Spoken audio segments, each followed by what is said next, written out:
Hello everyone, welcome to my channel civil signal. कैसे हैं आप सब लोग। आज हम लोग डिस्कस करने वाले हैं जीपीएससी।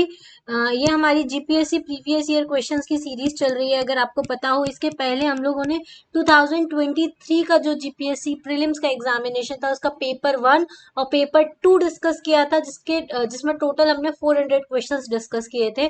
इसके बाद हम लोगों ने 2022 वाला पेपर लिया है, जिसका पार्ट 1 हम ऑलरेडी अपलोड कर चुके हैं, जिसमें हम लोगों ने 80 प्लस क्वेश्चंस डिस्कस किए थे।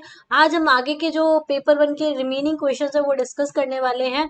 पेपर 1 में हिस्ट्री, आर्ट एंड कल्चर के क्वेश्चंस थे। आज जो क्वेश्चंस होने वाले हैं polity and constitution and maths and reasoning के क्वेश्चंस होने वाले हैं। तो अगर आप चाहते हैं कि जीपीएससी का पैटर्न क्या है, उसमें किस टाइप के क्वेश्चन आते हैं, ये आपको पता करना है, तो इस वीडियो को एंड तक आप जरूर देखिएगा। इससे आपको काफी ज्यादा हेल्प मिलेगी आपकी प्रिपरेशन करने में। तो जीपीएससी के लिए अगर आप टारगेट स्टडी करके प्रिपरेशन करेंगे, किस टाइप का पैटर्न है, किस टाइप के क्वेश्चन है, तो आपके लिए प्रीवियस ईयर क्वेश्चन सीरीज जो है वो बहुत ज्यादा इंपॉर्टेंट होने वाली है। ठीक है, तो हम लोग चलिए स्टार्ट करते हैं नेक्स्ट क्वेश्चन से। और इसके अलावा जो लोग भी जीपीएससी की प्रिपरेशन कर रहे हैं और उनको अभी भी कोई प्रॉब्लम आ रही है और उनको एग्जाम के लिए अच्छे से तैयारी करनी है, ये जो 1 मंथ बचा है इसमें अच्छे से तैयारी करनी है, तो हमारी जीपीएससी का क्रैश कोर्स है, सिविल सिग्नल ऐप करके है हमारा। सिविल सिग्नल ऐप है, आपको ये प्ले स्टोर पे मिल जाएगा, ये आप वहां से डाउनलोड कर सकते हैं। उसमें जीपीएससी का क्रैश कोर्स है। उस जीपीएससी के क्रैश कोर्स में आपको सारे सब्जेक्ट्स मिलेंगे जो जीपीएससी के लिए इंपॉर्टेंट है, हिस्ट्री, पॉलिटी, इकोनॉमी, ज्योग्राफी। तो वहां से आप वो डाउनलोड करके वो वीडियोस देख सकते हैं, वो फ्री ऑफ कॉस्ट उसमें कुछ वीडियोस आपको पड़े हैं। अगर आपको कंटेंट पसंद आता है तो आप वो कोर्स को परचेज कर सकते हैं, और उस पर काफी अच्छे अब डिस्काउंट्स भी चल रहे हैं, तो वो उसके थ्रू भी आपको जो कोर्स है वो बहुत कम प्राइस में मिल जाएगा, तो उस कोर्स को आप परचेज कर सकते हैं। साथ में आपको free study material PDF form में दिया जाएगा, जो आपके रिवीजन में काफी ज्यादा हेल्प करेगा। ठीक है, चलिए स्टार्ट करते हैं अब हम क्वेश्चन से। क्वेश्चन नंबर 84 से, मैच द कॉलम। ठीक है, इसमें ऑथर और वर्क दिया हुआ है। इस टाइप के क्वेश्चन बहुत आते हैं मैच द फॉलोइंग के। तो इसमें कालिदास कालिदास ने क्या लिखी है, सॉरी, विक्रम उर्वशिया कालिदास ने लिखी है, ये सही है। दूसरा, विशाख दत्त ने क्या लिखी है, देवी चंद्रगुप्तम लिखी है। ठीक है, भट्टी ने क्या लिखा है, तो इन्होंने रावण वध लिखा है। फिर चंद्र गोमिन ने क्या लिखा है, तो इन्होंने चंद्र व्याकरण लिखी है। ठीक है, तो इस टाइप से आपको कॉलम मैच करने हैं। अगर आपको ज्यादा नहीं पता है, अगर आपको सिर्फ ये भी पता है कि विक्रम उर्वशिया जो है वो कालिदास ने लिखी है, तो फर्स्ट का बी ऑप्शन, बाकी सारे आप एलिमिनेट कर सकते हो। फर्स्ट का बी, ये नहीं है, ये नहीं है, ये नहीं है, तो ये वाला आप कर सकते हो। या फिर आपको पता है सेकंड वाला, विशाख दत्त ने देवी चंद्रगुप्तम लिखे, मतलब सेकंड का ए वाला ऑप्शन, तो वो किस में है, इसमें नहीं है, इसमें नहीं है, इसमें नहीं है, तो बी वाला ऑप्शन सही है। ऐसे एलिमिनेशन भी आप लगा सकते हैं। Question number 85, in how many of the following division can the cave temple of the Gupta period be classified? तो ब्राह्मण केव टेम्पल और बुद्धिस्ट केव टेम्पल दोनों ही है, तो both A and B is the correct option. Question number 86, which of the following statements regarding Ajanta caves are correct? Ajanta caves के regarding कौन सा statement जो है वो करेक्ट है? तो इसमें 26 caves has been carving out on the mountain, ये सही है। दूसरा, paintings in these caves have been made at different periods, ये भी सही है। The picture of birth of Gautam Buddha, Mahabhinishkramana and Mahaparinirvana has been depicted in the painting, ये भी सही है। तो D option is the correct answer. Question number 87, match the following. Again match the following का क्वेश्चन है। पहला वाला, दिनकर जोशी ने क्या लिखा है, तो गाय काल वीणा इन अवंतिकाली उन्होंने लिखा है। फिर दूसरा, सरोज पाठक ने क्या लिखा है, टाइम बॉम्ब लिखा हुआ था। हशु याग्निक ने क्या लिखा है, एक सेकेंड, इन्होंने लिखा हुआ है दीवाल पचलनी दुनिया। फिर लाभ शंकर ठाकुर, इन्होंने क्या लिखा हुआ है, अकस्मात लिखा हुआ है। ठीक है, तो इस तरीके से आपको मैच द फॉलोइंग करना है, और इसका D option is the correct answer. अगर एक भी आपको सही पता है तो उसके आप हिसाब से आप एलिमिनेशन लगा सकते हैं। Question number 88, which of the following statements are correct पूछा है। पहला, Tulsidas and Mirabai are included in the nirgun sect of the saint, ये गलत है। फिर शगुन सेक्ट थे ये। फिर दूसरा, टू ब्रांचेस राम भक्ति एंड कृष्ण भक्ति बिकेम पॉपुलर इन द सगुन भक्ति धारा, ये सही है। तीसरा, Pushti Marg thought it's depicted in the speech or the words of the Surdas, तो ये भी सही है। तो second and third option is the correct answer, तो 88 का C option is the correct answer. 89, which of the following statements are correct regarding the exclusive festivals of the community of Gujarat, ये गुजरात से रिलेटेड क्वेश्चन है। पहला है, ठीक है, पहला है the Karadiya Rajput of the Saurashtra play the games of अंबाली कार्डवी on the day of Holi, तो ये एकदम सही ऑप्शन है। दूसरा, Divaso festival specially celebrated on the Shravan Sud सतनाम इन साउथ गुजरात, ये गलत है। It is a grandeur to eat grain grown without ploughing on the day of the संपाचम, ठीक है। ये एकदम सही है, तो first and third is the correct option. Question number 90, match the column, column match करने की बहुत बात की गई है। पहला है वाटरफॉल, दूसरी डिस्ट्रिक्ट, कौन सा वाटरफॉल किस डिस्ट्रिक्ट में आता है वो पूछा गया है। तो पहला है झांझरी वाटरफॉल, झांझरी वाटरफॉल कहाँ आता है, तो ये अरावली डिस्ट्रिक्ट में आता है, ठीक है। फिर जहरवानी वाटरफॉल, ये कहाँ आता है, ये नर्मदा डिस्ट्रिक्ट में आता है। फिर गिरमाल वाटरफॉल, गिरमाल वाटरफॉल आता है डंग्स में। फिर आता है चिमेर वाटरफॉल, चिमेर वाटरफॉल आता है तापी में। तो इस तरीके से सी ऑप्शन जो है वो करेक्ट आंसर है। मैच द कॉलम वाले बहुत क्वेश्चंस आते हैं। फिर म्यूजियम और प्लेसेस, म्यूजियम दिए हैं और प्लेसेस दी गई हैं।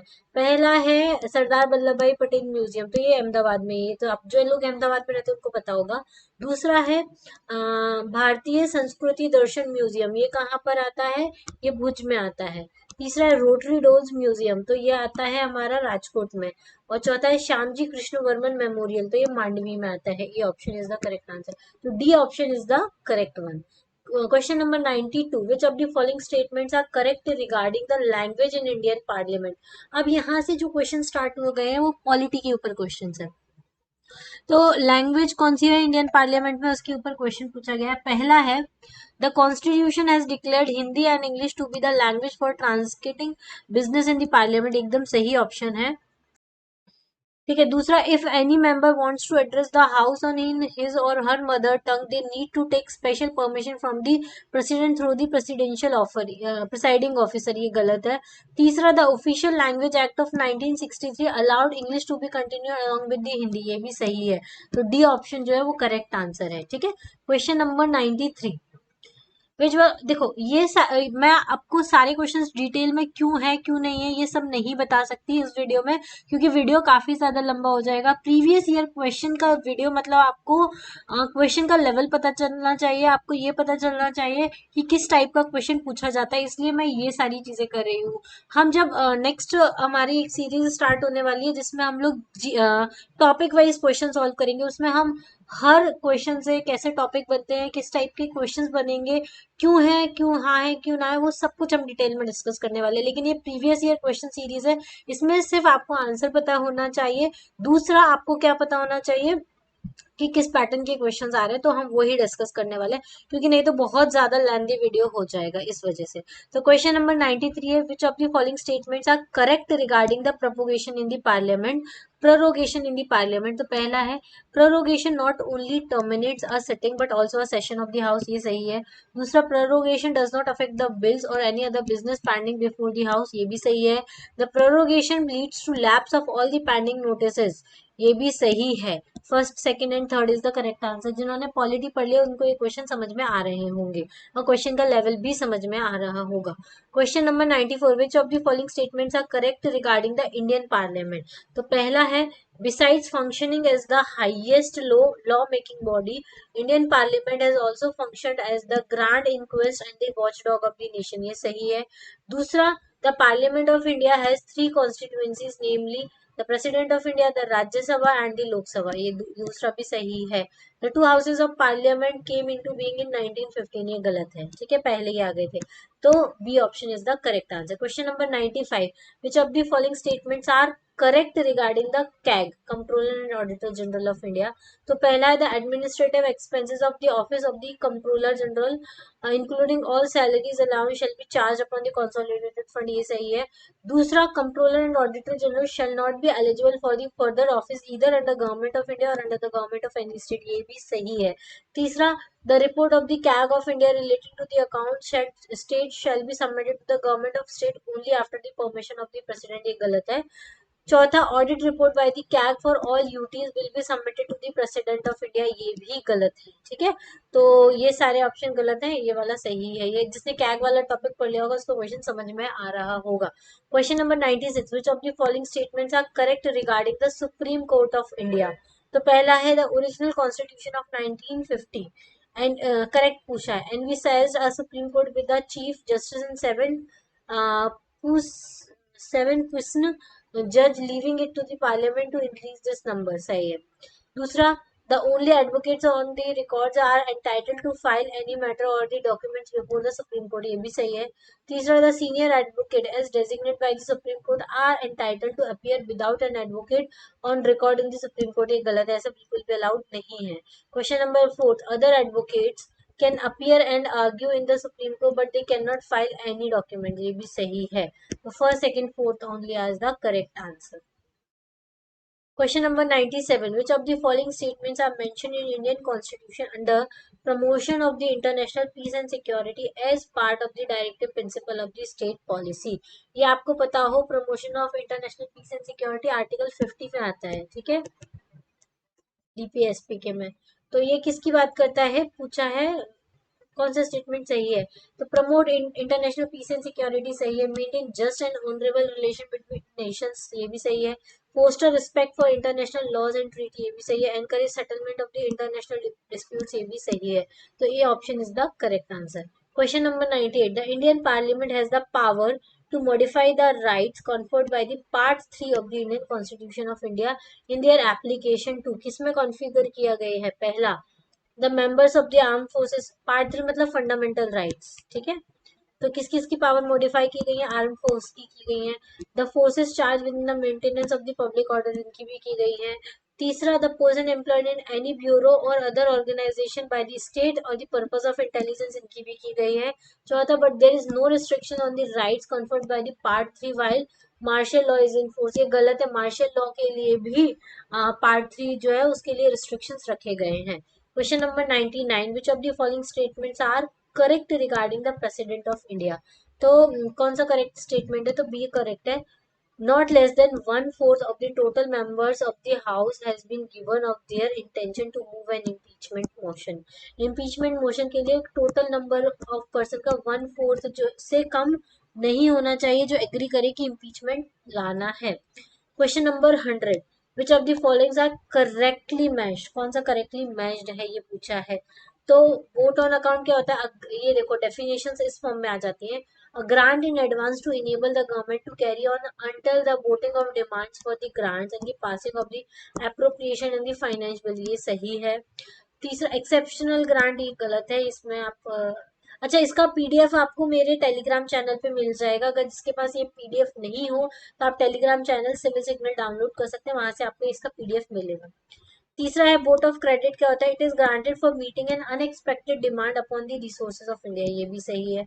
चौथा, excess grant, it is granted for the special purpose and forms no part of the current services of any financial year, ये गलत है। ठीक है, तो फर्स्ट एंड थर्ड जो है वो ही करेक्ट है। Question number 101, which of the following statement is of are correct regarding the advocate general of the state? State के बारे में बात की है, एडवोकेट जनरल ऑफ इंडिया के बारे में बात नहीं की है।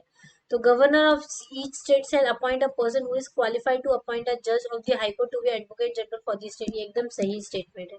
दूसरा, like attorney general of India advocate general can take part in the proceeding, गलत है। Advocate general shall hold office during the pleasure of the government and shall receive such, ये भी गलत है। तो A option is the correct answer. Question number 102, which of the following statements are correct regarding the जजेस of the high court? तो इसमें correct पूछा है, तो अ जज of high court can resign his office by writing it to the chief justice of the supreme court, ये सही है।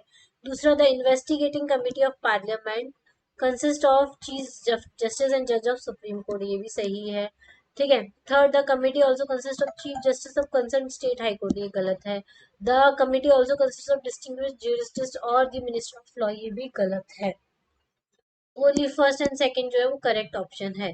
Question number 103, which of the following statement are correct regarding the administrative tribunal? Administrative tribunal से related कौन से statement जो है वो correct है? तो पहला, in pursuance of the article 323A the parliament has pass the administrative tribunal act in 1985। ठीक है, तो ये सही स्टेटमेंट है।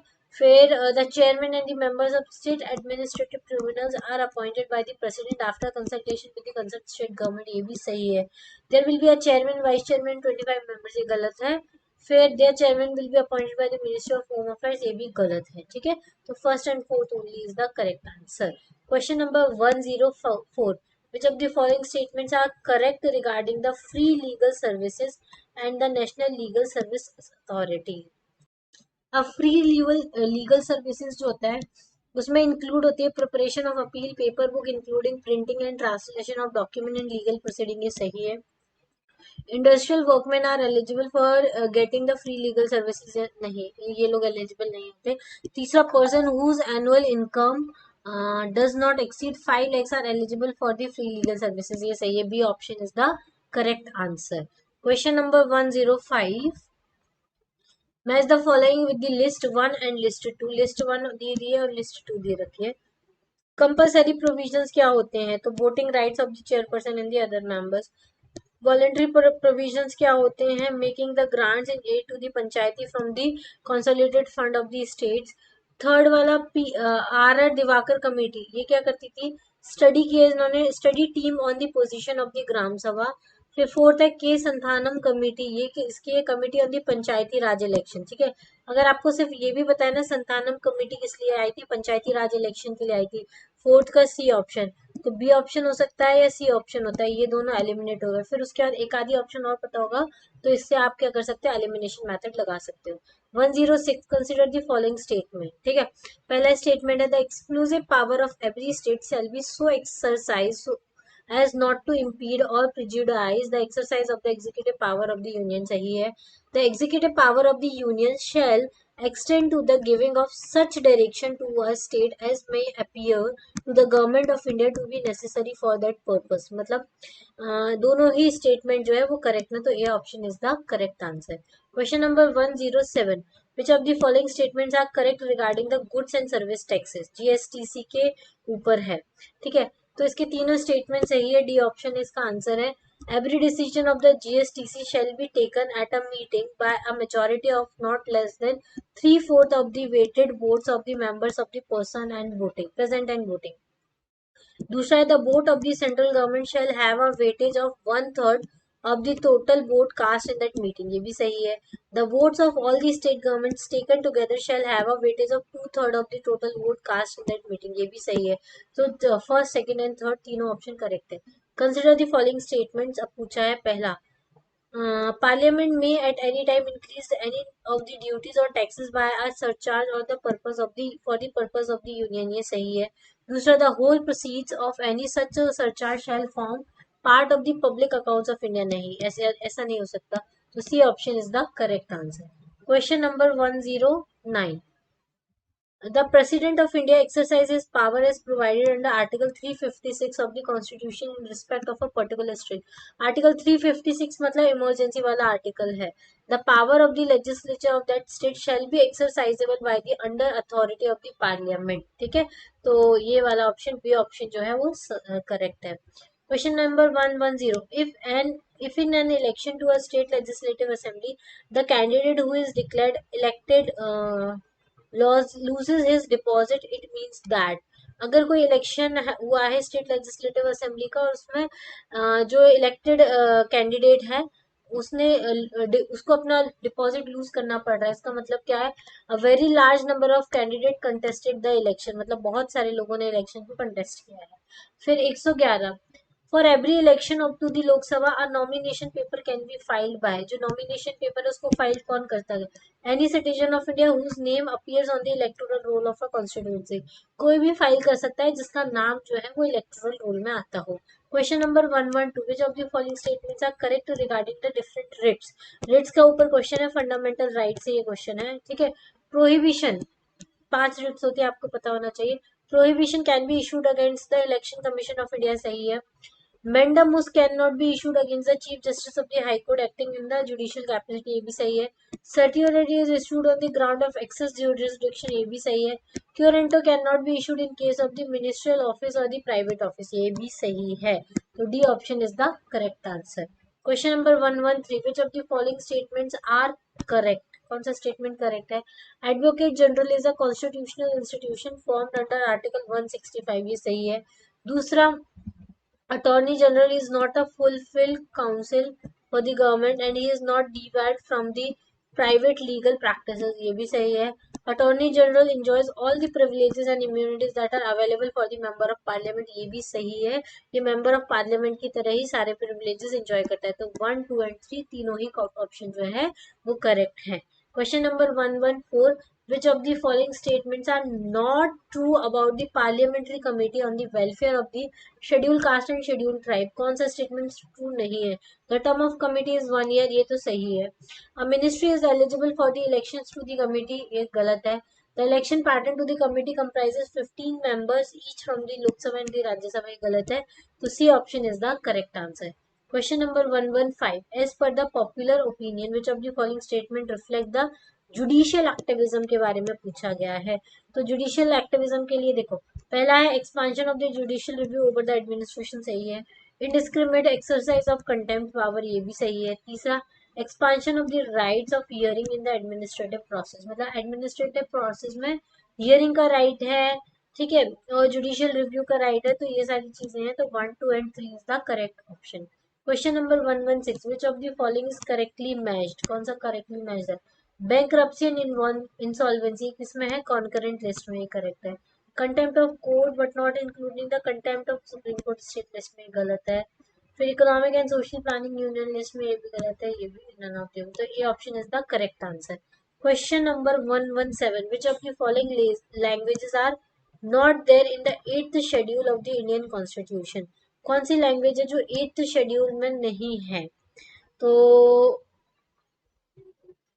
Not there in the 8th schedule of the Indian constitution, तो संथाली नहीं है, ठीक है, डोगरी तो है, फिर बोडो भी है, फिर गोंडू नहीं है, और मुंडा भी नहीं है। First, fourth and fifth only are the correct नहीं है, ठीक है।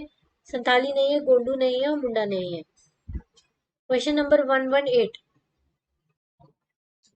Okay, which of the following pairs are correctly matched? Question number 118 पूछा गया है। तो फैमिली वेलफेयर 11 शेड्यूल में आता है, ये सही है। फायर सर्विसेज 11 शेड्यूल में आता है, ये गलत है। Cattle pounds prevention of cruelty to animals 12 schedule में आता है, ये भी सही है। Poverty elevation 11th and 12th schedule में आता है, ये भी सही है। तो सिर्फ सेकंड वाला ऑप्शन गलत है, तो B option is the correct answer.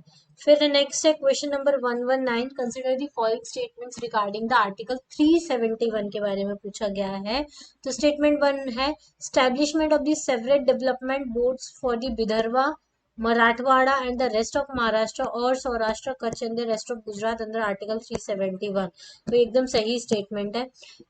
Statement article 371 में सबके सेपरेट डेवलपमेंट बोर्ड की एस्टेब्लिशमेंट की बात की गई है। दूसरा है equitable allocation of funds for the development expenditure over the said area subjected to the requirements of the state as a whole, तो ये भी सही है कि सबके लिए इक्वल एक्सपेंडिचर के लिए फंड अलॉट किए जाएंगे, तो A option is the correct answer. Both the statements are the correct, और एक्सप्लेनेशन भी सही है। Question number 120, which of the following statement is mentioned in the first schedule of the Indian Constitution regarding the Gujarat state? Gujarat state के लिए first schedule में क्या mention है?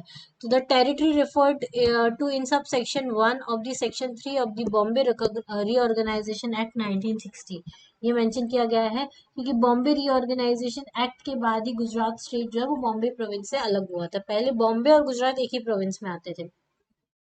Question number 121, the ideals of the liberty, equality and fraternity in the preamble of Indian Constitution are adopted from?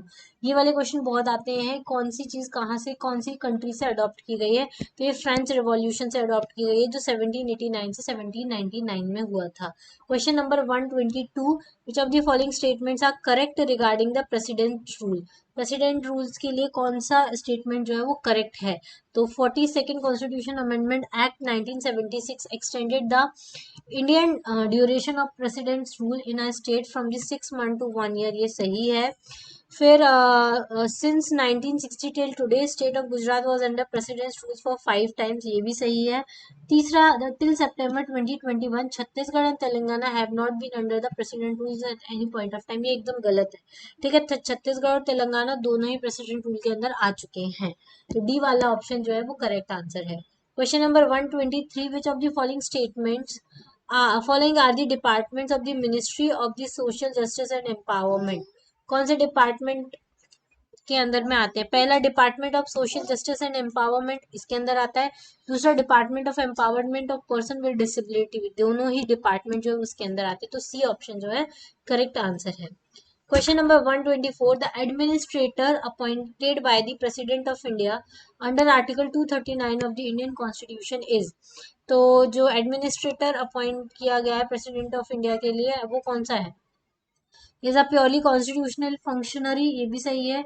Occupies the position equivalent to that of governor, ये भी सही है। Is answerable to the legislature if legislature exist, ये गलत है।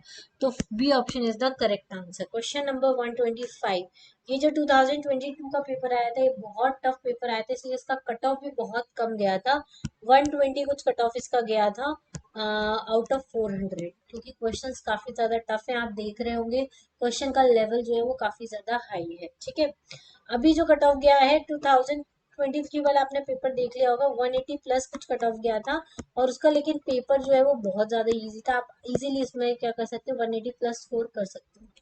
Question number 125, which of the following would mean that among equals the law should be equal and equally administered, that like should be treated alike? ये polity का question है, इसका मतलब है equal protection of the law सबको देना चाहिए। Question number 126, the 15th Finance Commission recommended grants in age falls into the five broad categories, which of the following is not in the said categories? 15th Finance Commission जो है उसमें से कौन सी जो है वो सेट कैटेगरी में नहीं आती है? तो non specific grants, revenue deficit आते हैं, ग्रांट फॉर लोकल गवर्नमेंट आते हैं, ग्रांट फॉर डिजास्टर मैनेजमेंट आते हैं, नॉन स्पेसिफिक ग्रांट्स करके कोई सेक्शन नहीं है। क्वेश्चन नंबर 127, क्वेश्चन नंबर 127 जो है वो बोलता है after an inquiry by committee consisting of the chief justice and two senior most जजेस of supreme court, members of Lokpal can be removed bye?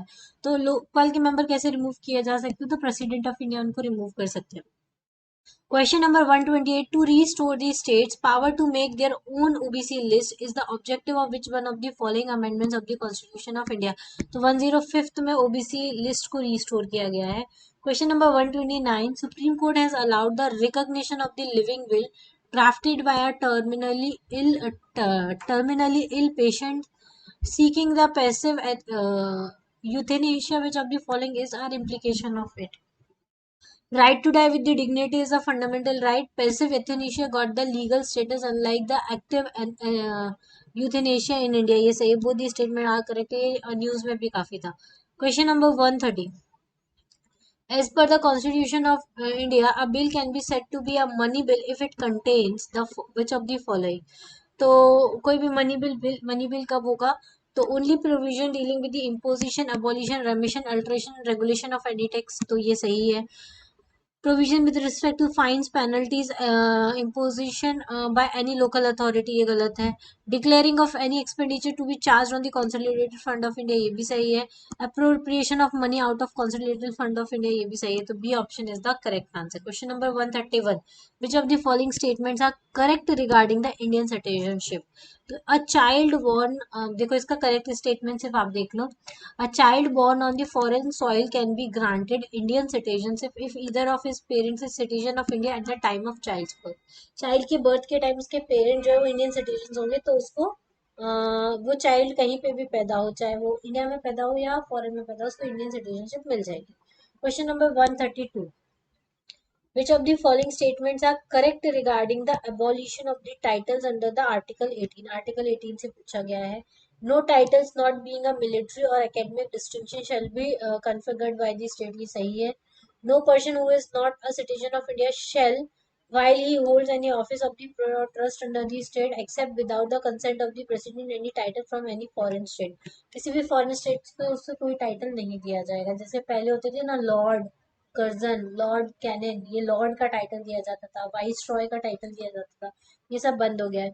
फिर citizen of India shall except any title from any foreign state except the military titles, ठीक है। ये तो गलत है, ठीक है। चलो फर्स्ट और सेकंड दोनों ही स्टेटमेंट जो है वो करेक्ट है। Question number 133, which of the following statements are correct regarding the south Asian association for the regional corporation? मतलब सार्क से रिलेटेड क्वेश्चन है। पहला है the SAARC charter starts with by the head of the state or the government of the Bangladesh, Bhutan, India, Maldives, Nepal, Pakistan and the Sri Lanka. ये सही है। दूसरा, there are the total 10 articles in the SAARC charter. ये भी सही है। Indira Gandhi is the prime minister of India sign the SAARC charter. गलत है। The contribution of the each member state towards financing of the activity of the association is mandatory। ये भी गलत है। तो ये option is the correct answer. Question number 134. Consider the following statement regarding the composition of the Council of States. ठीक है, council of state, composition of council of state के regarding statements दिए हैं, वो देखना है आपको। तो पहला स्टेटमेंट है according to the constitution the nominated member shall have the special knowledge of practical experience in literature, science, art and the social services. ये स्टेटमेंट सही है। दूसरा, in the constitution there is no special mention about the experience in the particular field for the nominated member. ये गलत है, mention किया गया है। तो स्टेटमेंट 2 जो है वो इनकरेक्ट है। Question number 135. Which of the following statements are correct regarding the National Human Rights Commission of India? NHRC के बारे में कौन सा स्टेटमेंट सही है? पहला, The National Human Rights Commission of India was established as a statutory body। ये सही है। दूसरा, there are the 5 divisions in the commission। ये भी सही है। Public awareness division and the academic division are two important division. ये गलत है। ठीक है, तो D option is the correct answer. Question number 136. Which of the statements are correct regarding the union territories and the state से related कौन सा है? तो एट प्रेजेंट टोटल 5 यूटीज हैं एंड हैविंग लेफ्टिनेंट गवर्नर्स। ये 2022 की बात है, अभी यूटीज के नंबर चेंज हो गए हैं। At present 3 union territories are having administrator. At present 28 state are having governors and the head of state. तो ये उस टाइम का क्वेश्चन है, तो इसका स्टेटमेंट फर्स्ट, सेकंड, थर्ड जो है वो करेक्ट आंसर था। Question number 137. Which of the following statements are correct regarding the CVC, central vigilance commission के लिए? सारी बॉडीज बहुत इंपॉर्टेंट है। कैग हुआ, अटॉर्नी जनरल हुआ, सीबीसी हुआ, एनएचआरसी हुआ, सुप्रीम कोर्ट हुआ, हाई कोर्ट हुआ, ये सब कुछ, और आपको ये नीति आयोग हुआ, ये सारी चीजें बहुत इंपॉर्टेंट, ये आपको अच्छे से करके जानी है। The CBC was establish on the recommendation of Santhanam committee. सही है। The CBC is apex vigilance body and free of control from any executive authority. ये भी सही है। CBC consist of 1 CBC and not more than 3 CBC vigilance commissioner. ये गलत है। The CBC was established in the year 1968, but the CBC Act came into existence in the year 2001। ये भी गलत है। तो first and second only is the correct answer. Question number 138। अभी भी अगर जिन लोगों ने अभी तक वीडियो देख रहे हैं और इनको पीडीएफ चाहिए, तो वो पीडीएफ हमारे सिविल सिग्नल टेलीग्राम चैनल पर अवेलेबल है, वहां से जाके डाउनलोड कर सकते हैं। Question number 138. Which of the following statements are correct regarding model code of conduct for the guidance of the political parties and the candidate? पहला, ministry shall not combine their official visit with their electioneering work। ठीक है, ये सही है। दूसरा, government transports including the official aircraft, vehicles, machinery and the personnel shall not be used except the prime minister as he is in high security। ये गलत है। The minister and the other authority shall not announce any financial grant in any form of the promises thereof। ये भी सही है। Minister and other authority shall not make any promise of construction of roads. ये भी सही है। तो first, third and fourth जो है वो करेक्ट आंसर है। Question number 139. Which of the following statements are correct regarding the cabinet secretary and the PMO office? ठीक है, the cabinet secretary functions directly under the PMO. गलत है। The direct benefits under transformation and the office of principal scientific adviser also part of cabinet secretary. ये सही है। Director of public grievances the part of PMO. ये गलत है। Department of personal and training is also part of cabinet secretary. गलत है। तो ये option is the correct answer.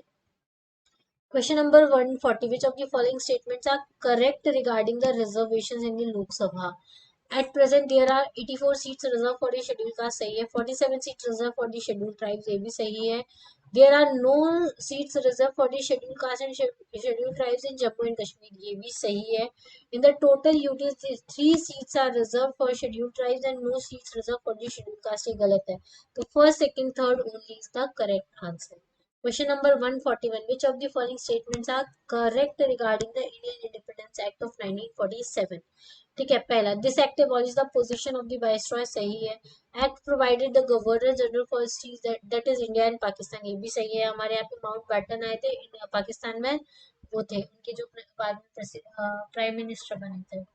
फिर those governors general were appointed by the British king और queen, ये भी सही है। This act continues the secretary of states for India, गलत है। ठीक है, तो हमारे यहाँ पे प्राइम मिनिस्टर और प्रेसिडेंट की पोस्ट आ गई थी, सेक्रेटरी ऑफ स्टेट जैसा कुछ भी नहीं था। तो C option is the correct answer. Question number 142. The volume of globe varies as the cube of its radius. Three solid globes of diameter 1.5, 2 and 2.5 meters are melted and formed into a new solid globe.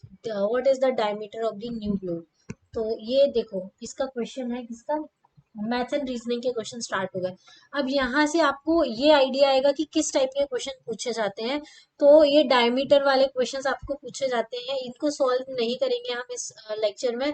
हम सिर्फ discuss करेंगे कि किस topic पे question आते हैं और किस पैटर्न के क्वेश्चन आते हैं। ठीक है, फिर नेक्स्ट क्वेश्चन है 143। If X and Y are positive integers, X plus Y plus X Y is equal to what is the value. ये सिंप्लीफिकेशन वाला क्वेश्चन है, इसका आंसर 14 है। क्वेश्चन नंबर 144, ये फिगर वाले क्वेश्चन है। जैसे ये हेक्सागन है, इसके अंदर ट्राइंगल है, इसका आपको एरिया निकालना है, तो वो सब पूछा गया है। Find the area of the triangle of that of hexagon. ठीक है, तो ये वाले क्वेश्चंस हैं, ये इस टाइप के क्वेश्चन पूछे जाते हैं। फिर नेक्स्ट है क्वेश्चन ये वाला। A company had each of its employee designated as a junior or senior. It had a policy that exactly 3 juniors would work under a senior. Initially, there were 36 employees in the company. If senior left the company, 5 juniors were promoted as a senior. Then how many new junior employees company needed to recruit to maintain its policy? ये simplification का ही question है। ठीक है, question number 1 simple logical लगाना है इसमें। 146, Rajesh who is facing north direction, ये direction वाला क्वेश्चन है। ईस्ट वेस्ट नॉर्थ साउथ, कहाँ से स्टार्ट हो रहा है वो पोजीशन लेके आपको अपने लास्ट लोकेशन से डिस्टेंस फाइंड करनी होती है। Question number 147, in certain code language, coding वाले क्वेश्चन है। एक पर्टिकुलर कोड दे रखा होता है, फिर दूसरा एक कोड दे रखा होता है, फिर पूछा होता है कि गोल इस कोड में किस फॉर्म में रिटर्न किया गया है। ये क्वेश्चन भी बहुत आते हैं कोडिंग वाले। Question number 148, there are 5 girls पीयूकी आरएसएनटी, each of them is different age height and the strength. ये लॉजिकल रीजनिंग का क्वेश्चन है। ठीक है, ये आपको सॉल्व करना होता है लॉजिक लगा के। ठीक है, इस टाइप के क्वेश्चन भी बहुत आते हैं। एवरेज एज, एज वाला क्वेश्चन है। ठीक है, average age of the parents and their 2 children and the 4 years ago was 34 years. इस टाइप के जो क्वेश्चंस होते हैं, बेसिक क्वेश्चंस है, ये बहुत बेसिक क्वेश्चन है, आपको आर एस अग्रवाल की बुक में मिल जाएंगे।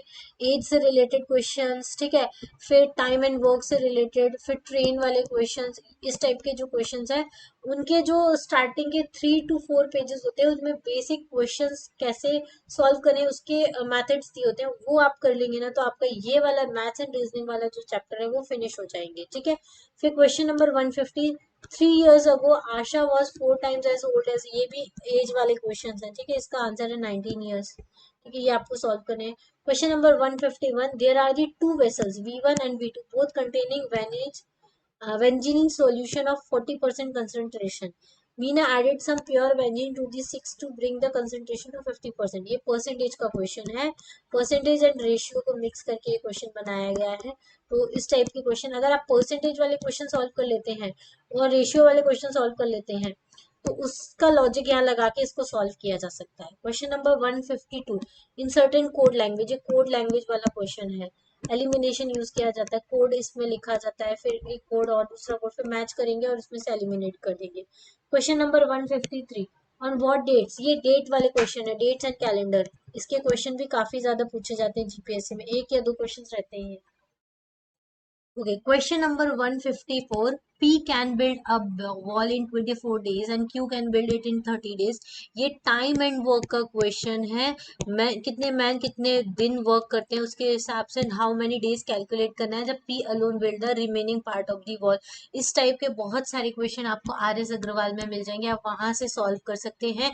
इससे इन क्वेश्चन से आपको पता चलता है कि क्वेश्चन का लेवल क्या है। हम लोग क्वेश्चन सॉल्व नहीं करेंगे, ये कोई बेनिफिट नहीं देगा। इस प्रीवियस ईयर क्वेश्चन में सिर्फ आपको यही चेक करना है कि किस पोर्शन से और किस लेवल के क्वेश्चंस आपको आते हैं। ठीक है, क्वेश्चन नंबर 155, अगर आपको ये क्वेश्चन सॉल्व करने हैं तो इसका पीडीएफ मेरे टेलीग्राम चैनल पर आपको मिल जाएगा, वहां से आप डाउनलोड कर लीजिएगा, ठीक है। चलिए, from a square sheet of the edge 10 centimetre, square of edge 2 centimetre are cut out from its 4 corners, the remaining sheet is folded to form a cuboid, what is the volume of the cuboid so form. ये area and volume वाला question है, इसके भी direct question based और फॉर्मूले based questions आते हैं, ये भी आप डायरेक्टली आर एस अग्रवाल से कर सकते हैं।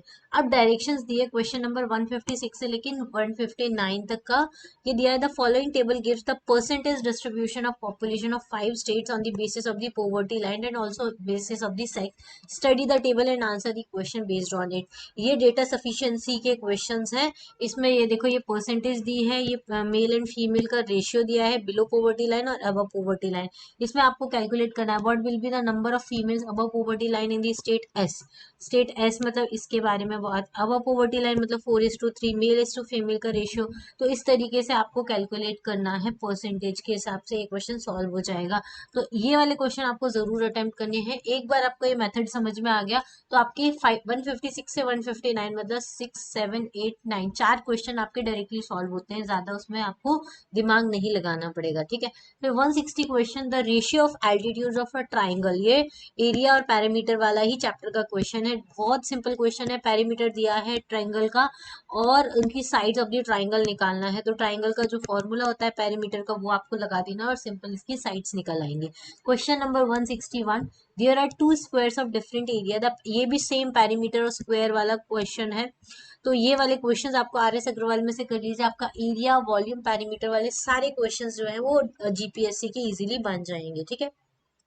Question number 162, S is the set that contains all the words which are formed by using all the letters, ये letters दिए हैं। F is the subset of the word as in which both the as are not together। A word is randomly selected from the set P, what is the probability, ये probability के question है। probability भी आप R S Agarwal से solve कर सकते हैं। probability के हर एग्जाम में, आप जीपीएससी दे रहे हो या कोई भी एग्जाम जिसमें जनरल एप्टीट्यूड आता है, उसमें प्रोबेबिलिटी के क्वेश्चंस आते ही आते हैं, 1 से 2 क्वेश्चन आपसे जरूर पूछे जाते हैं। फिर क्वेश्चन नंबर 163 से लेके 165 तक के each question followed by two state, चाहिए स्टेटमेंट एनालाइजिंग वाले क्वेश्चन, इसमें 2 स्टेटमेंट्स दिए होते हैं और दोनों में से पूछा होता है कौन सा सही कौन सा गलत है, कौन सा स्टेटमेंट सफिशिएंट है, ठीक है। In a particular school 60 students were athletes, 10 among them were the were also among the top academic performers, how many students were top academic performers in the school।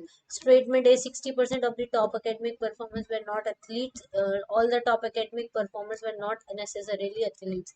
ये एनालाइज लॉजिकल रीजनिंग वाले question है, ये आपको वैसे solve करने होते हैं। Statement ये वाले जो क्वेश्चन होते हैं ना, ये आप कब सॉल्व कर पाएंगे एग्जाम में, जब आप इनकी प्रैक्टिस करेंगे। आपको इनकी प्रैक्टिस करनी है लॉजिकल रीजनिंग वाले जो क्वेश्चन सेट्स होते हैं उनसे, या फिर लॉजिकल रीजनिंग की जो बुक आती है जैसे कि अरिहंत की आती है उससे आप कर लीजिए, तो या फिर प्रीवियस ईयर क्वेश्चन से लॉजिकल रीजनिंग सॉल्व कर लीजिए तो आपका काम हो जाएगा, ठीक है। ये शायद कितने तक था इसकी डायरेक्शन, 163 से लेके 165 तक इसी टाइप के क्वेश्चन है, डेटा सफिशिएंसी वाले। ये देखो 164 भी वही है, 165 भी वही है, 166 165 तक ही है। अब 166 पूछा है, ये सिंप्लीफिकेशन का क्वेश्चन है। a greater than 0 then a to the power 4 minus 6 to a square plus 1, what is the value of a cube plus 1 by a cube, ये भी सिंप्लीफिकेशन वाले टॉपिक में आएंगे। 167 points A, P, Q and B lie on the same line such that P, Q, B are respectively 100 kilometre away from the point. ये ऐसे straight line के ऊपर ये ऐसे मार्किंग करके जो डिस्टेंस वाले क्वेश्चन है, स्पीड एंड डिस्टेंस वाले क्वेश्चन है, उससे रेशियो पूछा हुआ है। 168 ट्राइंगल वाला क्वेश्चन है। ऑन अ ट्राइंगल एबीसी और circle with the diameter BC, ये वाला क्वेश्चन है। डायमीटर और एरिया ऑफ द ट्राइंगल वाला क्वेश्चन है, तो ये भी बहुत इजी क्वेश्चन आपको दिया गया है। 169 what is the sum of all the numbers divisible by 6 in the 100 and 400, ये सिंप्लीफिकेशन वाले क्वेश्चन है। प्राइम नंबर्स कौन से होते हैं, फिर नेचुरल नंबर कौन से होते हैं, कौन से नंबर कहाँ से कहाँ तक डिविजिबल बाय 2 है, 3 है, 4 है, 6 है, इसके ऊपर आते हैं। तो ये वाले टाइप के क्वेश्चन भी आपको करने हैं, आर एस अग्रवाल में आपको मिल जाएंगे। Question number 170, a tradesman fixed his selling price, ये सेलिंग प्राइस कॉस्ट प्राइस वाला क्वेश्चन है और परसेंटेज बेसिस पे है। तो ये बहुत ही अच्छे क्वेश्चन हैं, ये आप देख सकते हैं, इसके भी RS अग्रवाल में आपको मिल जाएंगे। 171 विच of the following is different from the other three, कौन सा जो है एक दूसरे से ऑड मैन आउट वाला क्वेश्चन है। सत्यजीत रे, डॉक्टर APJ अब्दुल कलाम, भूपेन हजारिका, ये तीनों जो है इनको भारत रत्न मिला हुआ है, BK साईनगर इनको नहीं मिला हुआ है, तो ये ऑड वन आउट है, ठीक है। डायरेक्शन नंबर क्वेश्चन 172 से लेके 175, वापस लॉजिकल रीजनिंग वाला क्वेश्चन है। अब इसमें है ना एक पूरा आपको एक इस टाइप के क्वेश्चन में एक आपको पूरा स्टोरी टाइप का दिया होता है, उससे आपको क्या निकालना है, लॉजिक निकालना है। फिर उस लॉजिक के अकॉर्डिंग ये क्वेश्चंस के आंसर करने हैं, जैसे 172 से 175 तक के। फिर 176, out of 300 student in a school 95 play cricket, only 120 play football, only 80 play volleyball, only 5 plays no game. if one student is chosen at random, what is the probability, ये probability का question है, ठीक है। 176 वाला बहुत simple question था। Question number 170, n is a 3 digit number that is a multiple of 7, what is the probability that it will be also a multiple of 5। ये probability का बहुत सिंपल क्वेश्चन है, ये आपको RS अग्रवाल में मिल जाएगा। Question number 178, a sphere of radius 100 centimeter cut by a plane at a distance of, ये radius वाले क्वेश्चन, एरिया, पैरामीटर, वॉल्यूम, ये वाले क्वेश्चन तो आपको करने हैं, इसके ऊपर बहुत सारे क्वेश्चन आपको एग्जाम में देखने को मिलेंगे। फिर 179, ये कोडिंग वाला क्वेश्चन है, कोड लैंग्वेज ये इंजीनियरिंग को ऐसे कोड किया है, how would science be coded in same language, तो साइंस को कैसे कोड करना है आपको, ये इसकी कोडिंग को डिकोड करना है आपको, ठीक है। 180 अभी ऊपर किया था, ये क्वेश्चन सेम है, x ग्रेटर देन 0, तो ये वैल्यू दी है आपको, वैल्यू ऑफ x फाइंड करनी है, सिंप्लीफिकेशन का क्वेश्चन है। 181 ये फिगर वाले क्वेश्चन होते हैं, ये भी आप क्या कर सकते हैं, ये कुछ सेम पैटर्न के क्वेश्चन, इनका आप यूट्यूब पे वीडियोस भी देख सकते हैं, लॉजिकल रीजनिंग के जो 4-5 पैटर्न्स होते हैं उनके क्वेश्चंस आते हैं, जैसे कि ये ग्राफ वाले क्वेश्चंस आ गए, फिर वो जो टेबल अरेंजमेंट वाले जो क्वेश्चन हमने पहले देखे थे, फिर स्टेटमेंट वाले, इनको कैसे अटेम्प्ट करना है, ये आप यूट्यूब वीडियोस के थ्रू जो लॉजिकल रीजनिंग वाले चैनल है आप उनको देख सकते हैं, तो इनसे आपको काफी ज्यादा हेल्प मिल सकती है, ठीक है। ये अगेन फिगर वाला क्वेश्चन है, ठीक है। तो ये पूछा हुआ है, out of the following 5 figures which when fitted into each other would form a square, अगर इन किसको फिट करेंगे तो एक स्क्वायर फॉर्म हो जाएगा। 183, if you are a fitness walker you don't need to go to a health gym, you also don't need any fitness equipment for workout, all you need is a pair of comfortable athletics shoes। तो इसका क्या option होगा, एव a paragraph supports which of the following statement, fitness walking is an effective and convenient form of exercise. ये तो direct ऐसे simple question था, आप इसको जनरल लाइफ से कनेक्ट कर सकते हैं। 184 अगेन कोडिंग डिकोडिंग वाला क्वेश्चन है। 185 फिगर वाला क्वेश्चन है, इसमें आपको ये वाले टाइप के क्वेश्चंस भी बहुत आते हैं, सर्कल के अंदर सर्कल, कौन सा केक और कौन सी आइसक्रीम, ये वाला क्वेश्चन मिलता है। Rest of the people are both cake and ice cream, which of the following, Venn diagrams, ये वेन डायग्राम वाले भी आप क्वेश्चन सॉल्व कर सकते हैं, यूट्यूब से भी कर सकते हैं, किसी बुक से भी कर सकते हैं, आपको काफी ज्यादा हेल्प मिल जाएगी। बेसिक क्वेश्चन आते हैं, अगर आपने एक बार सॉल्व कर लिए तो आप इसके क्वेश्चन इजीली सॉल्व कर सकते हैं, ठीक है।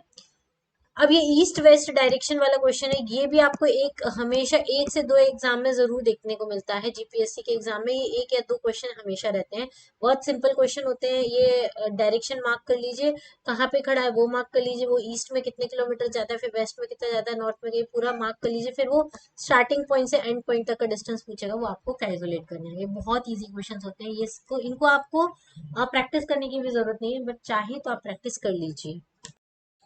अब question number 187, in a certain year the month of January and exactly 4 Thursday and 4 Sunday, ये कैलेंडर वाला टॉपिक के क्वेश्चन है, ये बहुत इजी क्वेश्चन आते हैं, क्लॉक एंड कैलेंडर वाले क्वेश्चंस भी आपको करने हैं, ठीक है। Question number 188, what will be the next number in the following series, series के क्वेश्चंस होते हैं, इसमें आपको देखो सीरीज देखना होता है कि कैसे नंबर चेंज हो रहे हैं, या तो नंबर सीक्वेंसली चेंज होते हैं या एक छोड़ के एक बार चेंज होते हैं, तो उस हिसाब से आपको सीरीज देखनी होती है।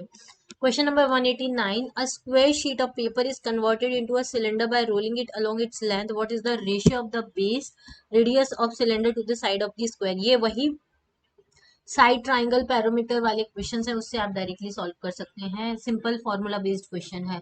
193 identical cones with the base radius R, ये रेडियस आर दी है, are place on their base so that each is touching with the other two, the radius of the circles are drawn through their vertices is, इसमें directly वो ही कोन वाले questions है, कोन के नीचे circle बनता है, सर्कल एक दूसरे को टच कर रहा है, तो उस हिसाब से आपको सिंपल क्वेश्चन रख के इसको सॉल्व, सिंपल फॉर्मूले बेस्ड क्वेश्चन है तो उस फॉर्मूला रख के इसको सॉल्व करना है।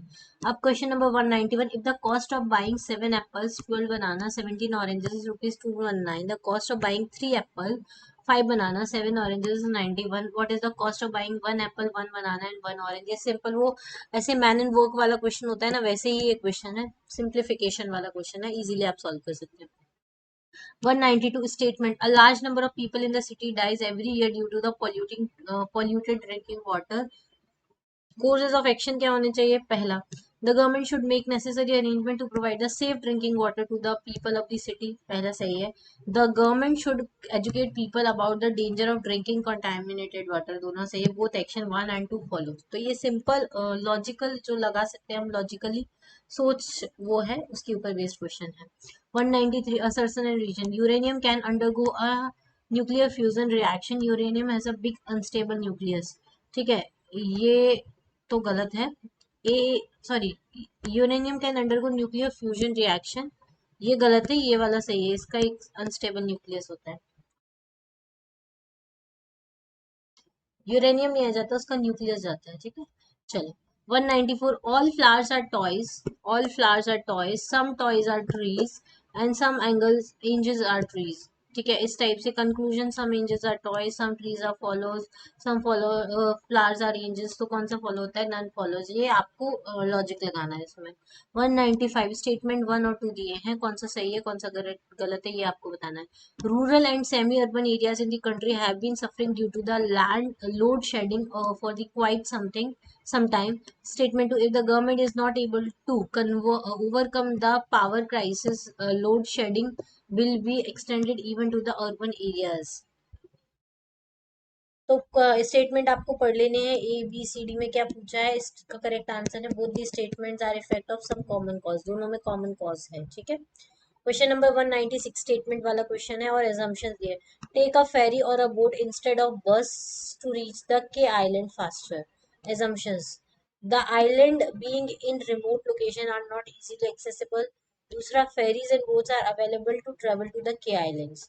तो if only one is, if only assumption 2 is implicit, ferries and boats are available to travel to the K Island, ये ही अकेला sufficient काफी है, ठीक है। ये रिमोट लोकेशन पे है या इजीली एक्सेसिबल नहीं, इसका तो कोई सेंस ही नहीं बनता, सिंपल लॉजिकल क्वेश्चन था। क्वेश्चन नंबर 197, अगेन स्टेटमेंट और कंक्लूजन वाले क्वेश्चन है। आपको 50 क्वेश्चन आते हैं किसके? मैथ्स एंड रीजनिंग के, उसमें से 10-12 क्वेश्चन तो आपको ये स्टेटमेंट वाले मिल जाते हैं, जिनके आपको प्रैक्टिस करने की जरूरत नहीं होती है, जो आप सिंपल अपनी लॉजिकल थिंकिंग से सॉल्व कर सकते हैं। तो India is multilingual country, Hindi is the national language of India. Conclusion, all Indian should learn multiple languages, नहीं। Hindi should be learn to be an Indian, ये भी नहीं। मल्टीलिंगुअल है ना हमारी कंट्री, तो नीदर 1 और 2 is followed, simple logical question था। 198, statement 1, majority of the citizens in the locality belong to the higher income group. Statement 2, the sales in the local supermarket are comparatively much higher than in the other locality. दोनों अलग अलग statement है तो independent cause है, ठीक है, कोई common cause नहीं है। 199, statement, should India immediately stop digging coal from its mine.